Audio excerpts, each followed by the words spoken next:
Hello बच्चों, आज हम लोग class 11 chapter number first some basic concept of chemistry का पार्ट 9 पढ़ेंगे बेटा।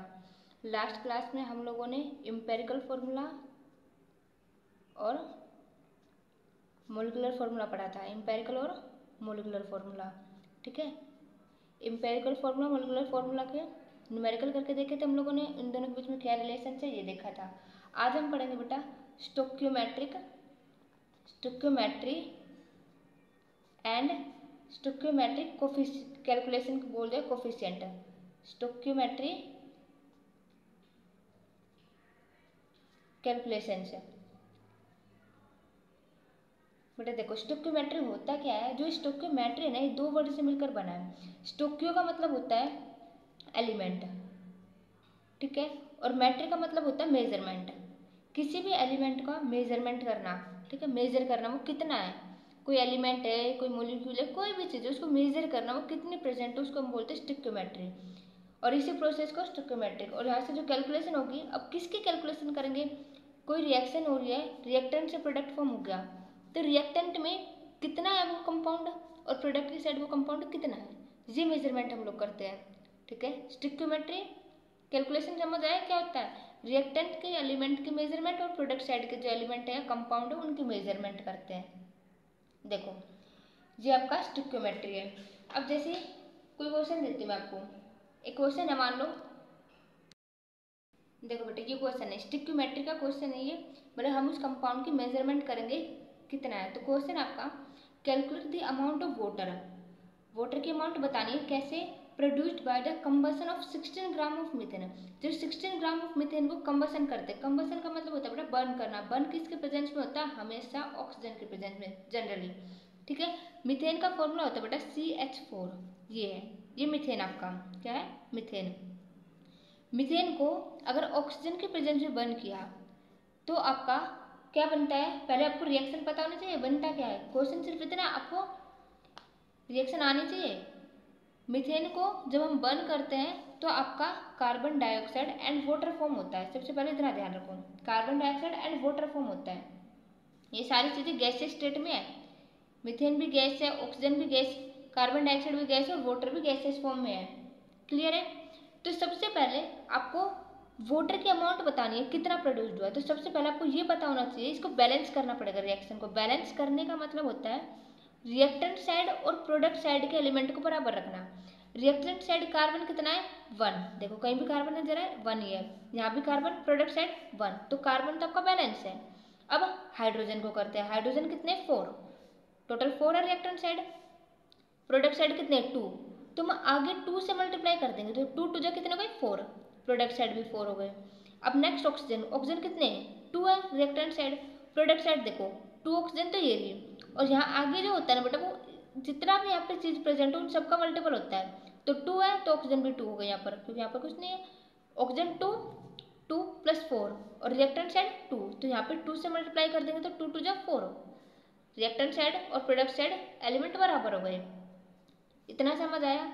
अब देखो क्या पता लगा, इन्होंने बोला है, अब देखो मोल देखो, 1 mole of CH4 react with 2 mole of oxygen. 1 mole methane 2 mole oxygen के साथ रिएक्ट करके 1 mole carbon dioxide and 2 mole water form कर रही है। क्लियर इतना। तो 1 मोल में कितना ग्राम है गिवन, पहले इसका मोलिकुलर मास निकालेंगे हम लोग, ठीक है। 1 मोल बेटा, जितने मोल होंगे ना, यहाँ 1 मोल है तो दुगना मोल यूज हो रहा है उसमें, बल्कि आप मीथेन के 1 मोल लोगे तो ऑक्सीजन हमेशा दुगनी चाहिए उससे। कभी भी वाटर और कार्बन डाइऑक्साइड और वाटर फॉर्म करोगे तो 1 मीथेन होगा तो ऑक्सीजन उसका डबल होता है। क्लियर है। अब इसको सोल्व करते हैं, कितना वाटर प्रोड्यूस्ड हुआ, ग्राम में पूछा उन्होंने, किसमें, ग्राम में। तो अब ग्राम में निकाल कर देखते हैं।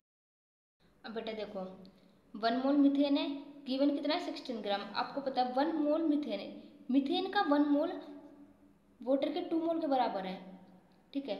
बराबर का मतलब है अगर मीथेन 1 है ना, 1 मोल फॉर्म हो रहा है, तो आपका वाटर 2 मोल फॉर्म होगा। और आपको पता है 1 मोल वाटर का मास कितना होता है, जो मोलिकुलर मास होगा वही 1 मोल के लिए उसका मोलिकुलर मास। तो देखो उसका मोलिकुलर मास क्या होगा, हाइड्रोजन कितने 2, molecular atomic mass 1, plus oxygen कितना 1, एटॉमिक मास 16, तो टोटल 18 ग्राम, ठीक है। तो 1 मोल वाटर का 18 ग्राम है, तो 2 मोल वाटर बने हैं यहाँ पे। 2 मोल वाटर के लिए कितना हो जाएगा मास? 2 मल्टीप्लाई 18 कितना आ गया? 36 ग्राम बेटा। तो वाटर कितना फॉर्म हुआ? 36 ग्राम। अगर कोई आपसे पूछे कार्बन डाइऑक्साइड कितना फॉर्म हुआ, तो 1 मोल मिथेन है और 1 मोल ही क्या हुआ? CO2 फॉर्म हुआ, तो 1 मोल हुआ। CO2 का मोलर मास कितना है? 1 मोल CO2 का मोलर मास क्या होगा? 1 मोल क्या होगा? कार्बन का 1 एटम है, 12 atomic mass plus hydrogen sorry oxygen 2 है और कितना है? 16। 12 प्लस 32 44 ग्राम। आपका कार्बन डाइऑक्साइड कितना यूज हुआ? 44 ग्राम। ऑक्सीजन की बात करते हैं, ऑक्सीजन कितना हुआ? 1 मोल O2। ये बेटा मोल को रिप्रेजेंट करते हैं, आगे जो लिखे हुए ना ये मोल है। 1 मोल O2 कितना? 16 ग्राम। तो 2 है तो 32 ग्राम, ठीक है। और यहाँ 2 है तो मल्टीप्लाई में 2 कर दो, कितना आ जाएगा? 64 ग्राम। क्लियर बेटा? चलो नेक्स्ट क्वेश्चन करते हैं हम लोग। बेटा क्वेश्चन देखते हैं। How many moles of methane are required to produce 22 gram CO2 after combustion? Methane का कंबसन करने पर 22 ग्राम CO2 प्रोड्यूस्ड होते हैं, तो मीथेन कितने मोल होगा ये पूछा। मीथेन के मोल कितने प्रेजेंट हो गए? तो सबसे पहले इक्वेशन लिखना। आपको पता है मीथेन होता है CH4। इसको जब ऑक्सीजन के प्रेजेंस में रिएक्ट कराते हैं तो आपका CO2 कार्बन डाइऑक्साइड और वाटर फॉर्म होता है। क्लियर है? तो पहले तो इसको बैलेंस कर दो। आपने इससे पहले रिएक्शन की थी तो आपने बैलेंस किया था बेटा। यहाँ पर क्या आ जाएगा? बस 2 और यहाँ पर क्या आ जाएगा? 2। इतना था। ऑक्सीजन के आगे 2 और वाटर के आगे 2। CH4O2 2O2 CO2 plus 2H2O, ये हो गया। अब इन्होंने बस मोल क्या रखा? जहाँ जो चीज़ें लिखी होती है बेटा वो मोल होते हैं, तो यहाँ 1 मोल 2 मोल कार्बन डाइऑक्साइड के 1 मोल और वाटर के 2 मोल। तो इन्होंने कहा है अब की बार CO2 22 ग्राम है। गिवन मास कितना दे दिया? 22 ग्राम। अब पूछा है कि CH4 के कितने मोल थे कि CO2 22 ग्राम होता है। तो आपको पता है 22 ग्राम है ये जब 22 ग्राम है तो इसके मोल कितने होंगे? पहले तो CO2 के मोल निकालने पड़ेंगे।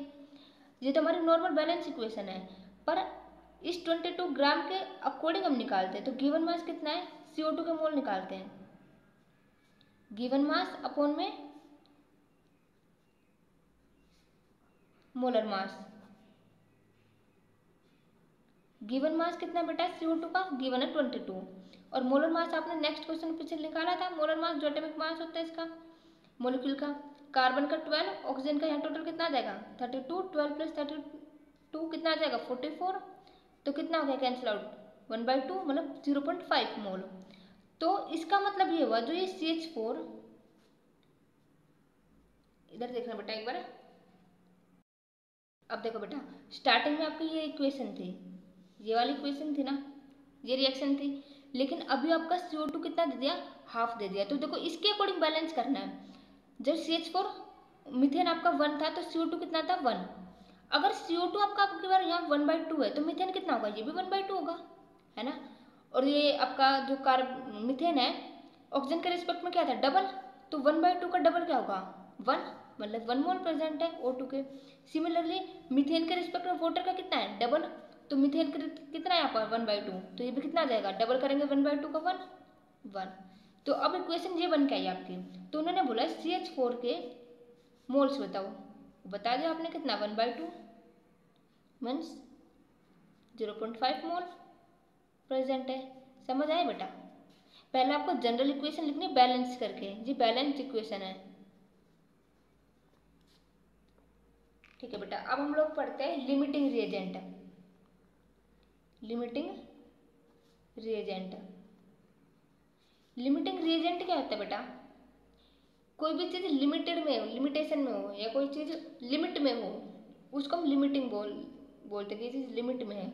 अगर कोई रिएजेंट जो रिएक्शन कराने वाले हैं, जो रिएक्शन होती है वो चीज़ लिमिट में हो तो उसको क्या बोलेंगे? Limiting reagent. अब आप एक बात बताओ, ये वाली जो इक्वेशन थी इसमें लिमिटिंग रिएजेंट है ना। अगर आप CH4 1/2 लोगे तो लिमिट हो गई कि कार्बन डाइऑक्साइड 1/2 ही फॉर्म होगा। लेकिन अगर CH4 1 ले लिया तो कार्बन डाइऑक्साइड कितना होगा? 1। CH4 1 ले लिया, वाटर कितने में? 2 मोल प्रेजेंट। लेकिन CH4 1/2 ले लिया तो वाटर कितना होगा? 1 मोल प्रेजेंट। लिमिट हो गई ना, एक के ऊपर डिपेंड करता है प्रोडक्ट। ठीक है, ये तो डिपेंडेंट प्रोडक्ट का हो गया। लेकिन रिएक्टेंट होते हैं, जो आपके अलग अलग रिएक्टेंट्स होते हैं, वो जब रिएक्ट करते हैं एक दूसरे के साथ, अगर कोई चीज़ कम अमाउंट में है तो उसके अकॉर्डिंग रिएक्शन होगी बेटा।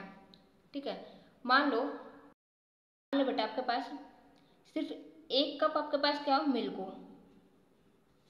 ठीक है, उसके आपके पास आपके शुगर हो, वो कितनी हो, 1 kg।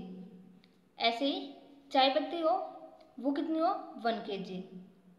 ठीक है, चाय पत्ती भी कितनी हो, 1 kg। और आपका शुगर है वो भी 1 kg। और मिल्क सिर्फ आपके पास 1 कप हो, सिर्फ 1 कप आपके पास नमक है, तो आप ये बताओ चाय कितनी बनेगी, किसके ऊपर डिपेंड करता है आपका, शुगर के ऊपर डिपेंड करता है या चाय पत्ती के ऊपर डिपेंड करता है, बताओ। मिल्क के ऊपर बेटा। 1 कप मिल्क है तो 1 कप मिल्क ही चाय बनेगी आपकी, 1 कप ही बनेगी आपकी सिर्फ चाय। ठीक है, क्यों, क्योंकि मिल्क ही 1 कप है। शुगर का क्या करोगे, शुगर तो 1 चम्मच डाल दोगे बस, 1 किलो शुगर का क्या करोगे। तो लिमिटिंग रिएजेंट क्या है, ये दो रिएक्टेंट थे ना, 3, मिल्क, शुगर, चाय पत्ती, ये 3 चीज़ें क्या थी आपके, रिएक्टेंट। लेकिन किस रिएक्टेंट पर डिपेंड कर रहा है, मिल्क पे, वो होता है लिमिटिंग रिएजेंट। तो यहाँ पर इन तीनों में लिमिटिंग रिएजेंट कौन सा हो गया बेटा, मिल्क। समझ आया, नॉर्मल लैंग्वेज में लिमिटिंग रिएजेंट क्या होता है, जो कम अमाउंट में हो उसके अकॉर्डिंग रिएक्शन होगी। ठीक है, इसके क्वेश्चन करेंगे बेटा नेक्स्ट क्लास में, और फिर हम ये चैप्टर खत्म कर देंगे। ठीक है, चलो बाय बेटा। लिमिटिंग रिएजेंट क्या था अभी इससे पहले हम लोगों ने, तो लिमिटिंग रिएजेंट का ही एक न्यूमेरिकल है, 50 kilogram of N2 and 10 kilogram of H2 are mix to produce ammonia. मतलब कि N2 और H2 मिक्स होके अमोनिया प्रोड्यूस कर रहे हैं। तो सबसे पहले मेरे लिए इक्वेशन है, ये रिएक्शन फॉर्म हुई है, तो आपको पता है जब नाइट्रोजन और हाइड्रोजन अमोनिया फॉर्म करते हैं तो बैलेंस करो। नाइट्रोजन इधर कितने, 2 रिएक्टेंट साइड, प्रोडक्ट साइड कितना, 1, तो आगे 2 से मल्टीप्लाई।